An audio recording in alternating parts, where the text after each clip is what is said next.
Ini langsung atau gimana? Kita santai aja ya, karena kebanyakan peserta online. Ya Mas, ini Mas Muslim gimana nih Mas kabarnya? Kabar baik, alhamdulillah. Ini nih konsepnya kayak talk show nih. Makanya kalau pakai slide duduk agak kagok. Tadi sudah bilang sama panitia supaya nanti saya berdiri aja di podium. Biar lebih enak, karena nanti semua sentral slide saya kendalikan dari handphone sih. Enggak dari atas. Oke Mas, sebelum acara mulai, boleh nggak Mas saya nanya-nanya dulu nih Mas? Boleh, monggo silakan. Awal mulanya Mas Gunggung itu menciptakan metode napas ritmenya itu gimana sih Mas?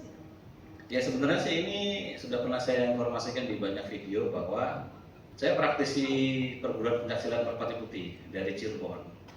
Jadi tentu saja akarnya tidak boleh dihilangkan. Jadi semua keilmuan yang didapat dari hasil pengembangan itu merupakan pemberian ya, pengetahuan dari guru-guru saya begitu di Cirebon. Dan kemudian dirumuskan sedemikian rupa sehingga mengerucut, mengkristal menjadi napas ritme. Sederhananya begitu. Jadi kita tidak bisa menghilangkan sanad atau jalur periwayatan seperti itu.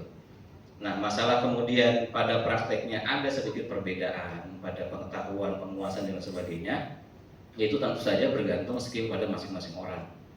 Karena dalam Merpati Putih sendiri kita diberi dalam tanda kutip kebebasannya untuk mersudi, untuk mencari.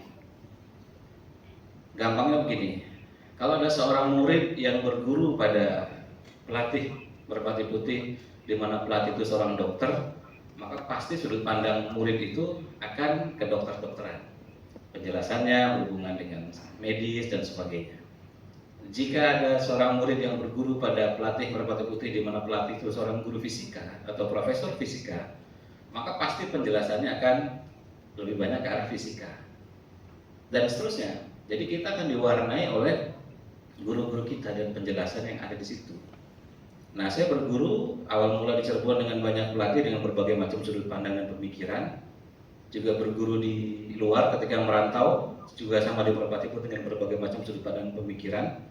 Tentu saja itu akan mewarnai semua pikiran-pikiran saya.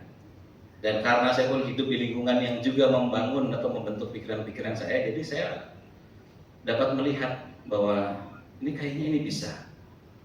Karena saya senang baca, maka saya rajin baca jurnal, saya sering beli jurnal dan sebagainya.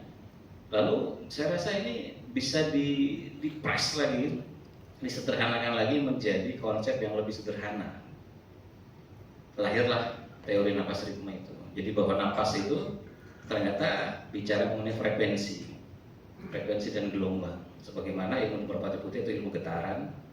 Jadi ketika kita ditutup matanya di Merpati Putih, kemudian kita bisa melakukan deteksi warna, jarak, ruang, benda, waktu dan sebagainya.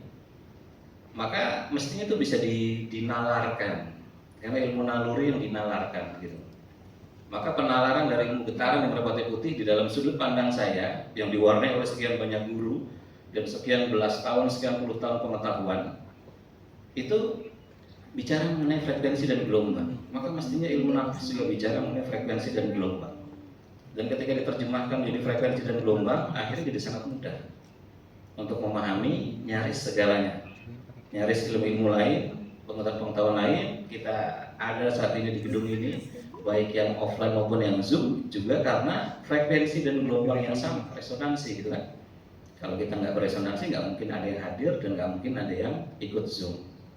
Saya tadi mencatat sekitar 70-an lah peserta kurang lebih yang ikut, dan ini luar biasa.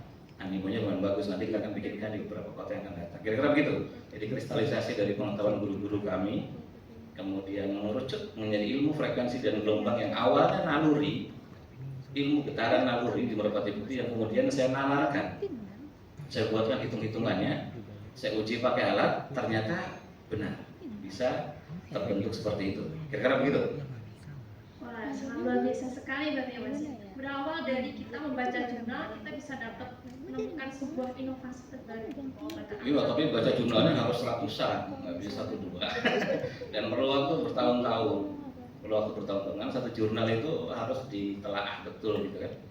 Apalagi bahasa Inggris semua, jadi kalau bahasa Inggrisnya lemah ya agak susah. Kira-kira begitu.